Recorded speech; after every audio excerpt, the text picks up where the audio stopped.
Bonjour, une petite introduction rapide à la vidéo qui suit. J'ai rencontré Noël Nérinck en République tchèque et cet agriculteur veut vraiment bien faire sur ses parcelles pour aller vers plus d'agroécologie, mais il est confronté à un contexte très difficile qui fait qu'il a du mal à arrêter le labour, mais il aimerait, car pour ses sols, pour la fertilité de ses sols, c'est mieux. Du coup, j'ai choisi d'étudier son système avec un article, une vidéo qui vous permettra peut-être de lui proposer des solutions. Je ne sais pas si c'est une idée très intéressante, mais je tente. Si vous, agriculteur, enseignant, étudiant, vous voulez lui proposer des solutions, ça peut être un très bon exercice pour lui comme pour vous. Donc je vous laisse découvrir ça. Salut.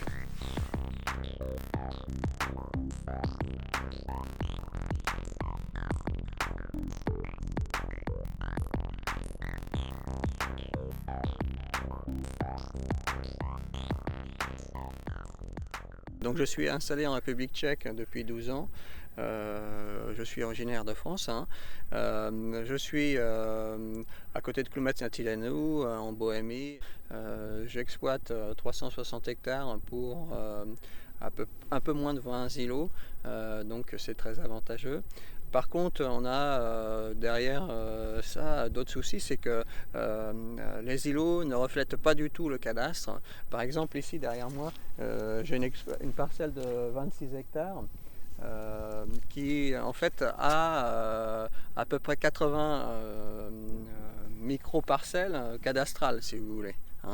Alors c'est un souci parce que moi ici sur ces 26 hectares je ne loue pas 26 hectares, j'en loue à peu près la moitié, et l'autre moitié elle est échangée avec des voisins parce que comme on a beaucoup de micro-parcelles on ne peut pas exploiter toutes ces micro-parcelles, on s'arrange avec des voisins pour refaire des beaux blocs. Et ces blocs aussi, ils existent depuis l'ère communiste, puisqu'il y a eu la collectivisation des terres, et les communistes, pour essayer de rationaliser le travail, ont créé des grandes parcelles. C'est avantageux pour le matériel, c'est avantageux pour le temps de travail. Par contre, aujourd'hui, ça nous pose quand même certains problèmes sur l'érosion, parce qu'en fonction des pentes, enfin, plus vous faites une grande parcelle, en fait, on a supprimé les haies, on a supprimé des fois les fossés pour avoir des belles parcelles. Et comme cette année il pleut beaucoup, on voit dans le fond du champ des flaques d'eau où déjà le blé est pourri, il n'y aura peut-être plus rien à faire. Ce qu'il faudrait, entre autres sur cette parcelle-là, c'est investir dans du drainage. Et comme moi, je ne suis ni propriétaire de 10%, ni locataire de 50%, je n'irai pas investir tout de suite dans du drainage. L'investissement est beaucoup trop lourd. Une autre chose qui change avec la France, c'est qu'ici, nous, on n'a pas de droit rural. Donc, même si je loue les terres aujourd'hui, je peux rapidement les perdre parce que le contrat est sur une durée déterminée et n'est pas forcément renouvelable. Quand vous investissez sur du drainage, obligatoirement vous avez besoin d'une garantie de garder la terre à long terme ou à moyen terme. Moi, je ne l'ai pas. Donc, je ne vois pas comment je peux investir sur du drainage. Il faudra certainement que j'améliore mes pratiques agricoles, on va dire, pour favoriser du drainage naturel. Ensuite, ce qu'on voit bien d'ici, c'est le type des sols. On a des belles parcelles en surface, 26 hectares. Le long du fossé, vous avez un sable plutôt fertile, noir. Quand on se rapproche de nous, après on tombe sur un sable qui est clair, qui est pauvre, qui retient très mal les éléments, qui va sécher très vite l'été s'il ne pleut pas. Et ensuite, là, plus proche, on a une zone très argileuse qui manque de calcaire et qui manque aussi de matière organique. Ce qui serait bien, si on pouvait, enfin, si on était éleveur, ce serait remettre une zone de pâture. L'excès d'eau aujourd'hui ici, c'est pénalisant. Je risque de rien avoir à récolter sur le bas-fond de ma parcelle. C'est une des premières années quand même que je vois ce phénomène aussi grand. C'est pas la première année que je vois le phénomène, mais aussi grand, c'est clair que c'est une des premières années. Mais moi, j'ai pas beaucoup investi depuis 12 ans sur la chaux. J'ai vraiment démarré il y a 4 ans. En 4 ans, on a fait le tour d'exploitation, donc c'est bien. Mais il faut y être tous les 3-4 ans pendant. Faire ça là 4-5 fois sur 20 ans, il faut le faire 4-5 fois. Après, ça va aller mieux. Et de la chaux, vous ne pouvez pas remonter un pH comme ça. L'investissement, il n'a pas été fait à l'époque des communistes, a priori. Et puis, les gens qui sont arrivés avant moi n'ont pas investi sur les chaux. La formation agricole, même en fait, ce n'étaient pas des gens qui étaient formés pour l'agriculture, ils n'étaient pas préparés à ça, ils n'ont pas compris l'intérêt d'une chaux. Mais sur un sol comme ça, c'est chaux, matière organique, et l'eau reste, dort, et ça, c'est pas passager, ça c'est durablement. C'est-à-dire que l'eau qui s'installe aujourd'hui dans cet endroit-là, au printemps, je vais la retrouver, parce que les terres sont argileuses, donc l'eau circule très mal, et donc on va avoir probablement des problèmes à rentrer dans les terres en sortie d'hiver, à moins d'avoir un hiver sain. Voilà, ce qui serait très bien. Et par exemple, en 2016, quand j'ai voulu commencer à épandre mes engrais, en mars ça n'a pas été, donc en avril, et je suis venu avec mon tracteur, et ben j'ai fait 20 mètres et puis j'étais bloqué. Donc quand vous passez l'après-midi, vous faites rien, ça ne peut pas aller. Donc j'ai dû prendre une entreprise avec avion pour épandre l'engrais du premier passage sur cette parcelle. Voilà. Pour moi ici, bien sûr, une année sèche, c'est plus facile qu'une année humide. Donc on a déjà connu ces situations-là. C'est un petit peu embêtant. La chance, cette année, j'ai réussi à terminer mes semis d'automne très tôt. C'est pas le cas de tout le monde, mais moi aussi, ça m'est arrivé des années de me faire prendre. Mon idée, moi, c'est d'avoir des tracteurs propres en état. Et ce qu'il y a derrière, c'est pas grave si c'est vieux. De toute façon, j'ai pas les moyens d'avoir un tracteur neuf et des outils derrière neufs. Donc j'ai fait le choix, c'est privilégier les tracteurs. Les outils, souvent, c'est des outils qui ont été achetés d'occasion, qui ont 20 ans ou 30 ans. En fait, ils sont robustes et surtout rustiques. C'est ça que je recherche. Voilà. Un coût d'utilisation à l'hectare d'un échelonneur comme ça, c'est simplement l'entretien des socles. Il n'y a rien de plus. Et aujourd'hui, avec du blé à 130 €, je ne peux pas me permettre d'avoir des outils neufs.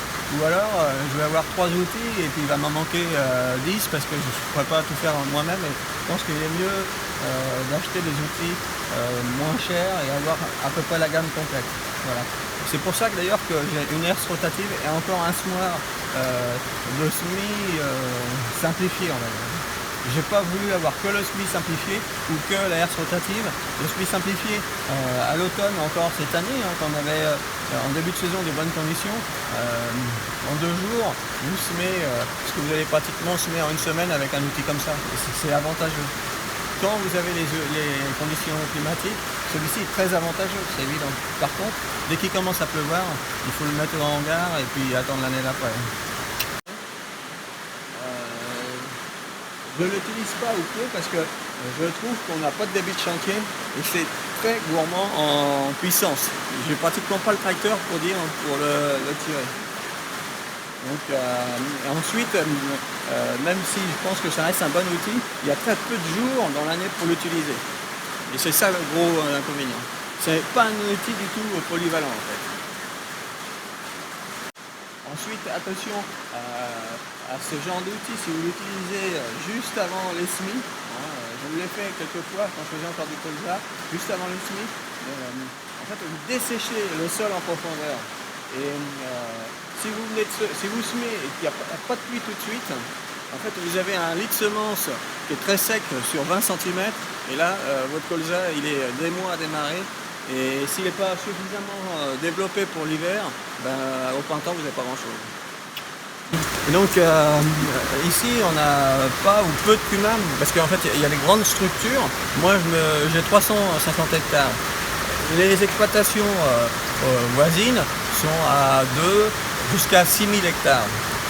Et les gens qui ont 3000 hectares en fait ne recherchent pas du tout le même matériel que moi. Et je pense qu'ils ont quand même plus de moyens d'investir dans du matériel. En plus, aujourd'hui, les gens, assez bizarrement, économiquement, ne veulent pas forcément de salariés. Donc ils commencent à plus rechercher des grosses entreprises pour faire leur travail en quelques jours. Et ça va très loin en fait le raisonnement. Par exemple, sur les moissons, ce qui se généralise maintenant, c'est de faire un round-up sur les céréales au 1er juillet pour commander une entreprise pour 1000 hectares de blé le 14 juillet. Puisque vous avez traité votre blé au 1er juillet, vous savez que votre blé au 14 juillet sera récoltable. La seule chose qui peut bloquer votre récolte, c'est la météo. Mais l'entreprise, si elle vient chez vous, avec 3 moissonneuses, 4 moissonneuses, s'il pleut, c'est pas grave, elle va pas repartir. Mais si elle vient chez vous au 14 juillet, vous dites non, je peux pas battre, mes blés sont verts, elle repart. Et donc, en termes d'écologie, c'est une catastrophe parce que on est à pulvériser des grains qui sont normalement pour la meunerie en Roundup et c'est systématique, c'est tous les ans.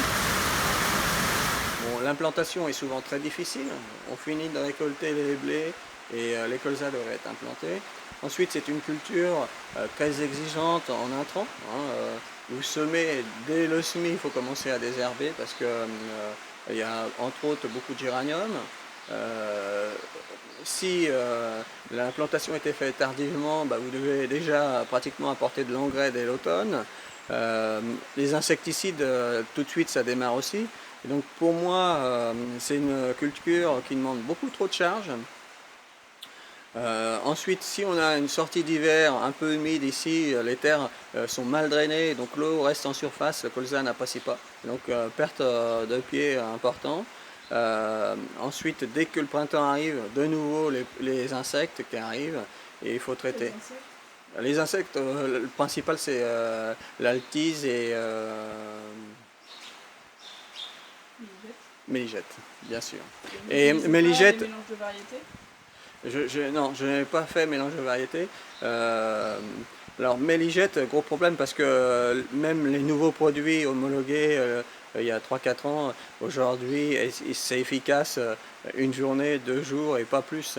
Vous traitez effectivement le lendemain, il n'y a plus d'insectes, mais le surlendemain, de nouveau vous retrouvez des insectes.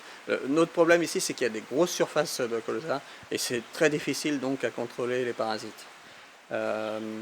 Après la valorisation du colza ces dernières années, je préfère avoir un tournesol où je valorise plutôt mieux parce que j'ai la chance d'avoir un producteur local derrière qui transforme, plutôt un transformateur local qui transforme mon tournesol.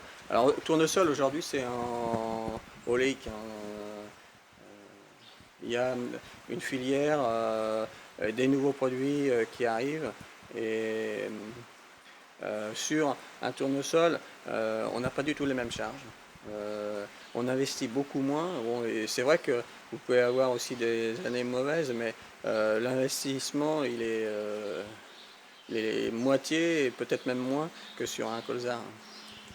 Ensuite, le problème des colzas, c'est, on a dit les insectes, mais sortir le pulvérisateur au printemps, c'est très difficile. C'est parce que vous devez demander aux communes voisines de votre parcelle, sur un rayon de 4 km, d'avertir que vous allez traiter tous les apiculteurs. Si vous n'avez pas le retour de votre commune voisine qui n'aurait pas averti ces apiculteurs, vous ne devez pas traiter. Donc en fait concrètement, vous ne pouvez plus jamais traiter. Et donc là c'est encore un autre souci. Voilà.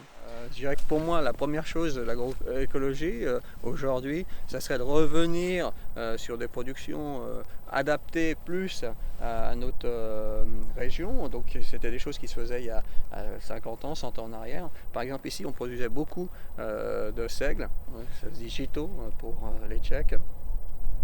Il y avait, je pense, une filière qui consommait le seigle. Malheureusement, aujourd'hui, moi, je voudrais bien refaire du seigle.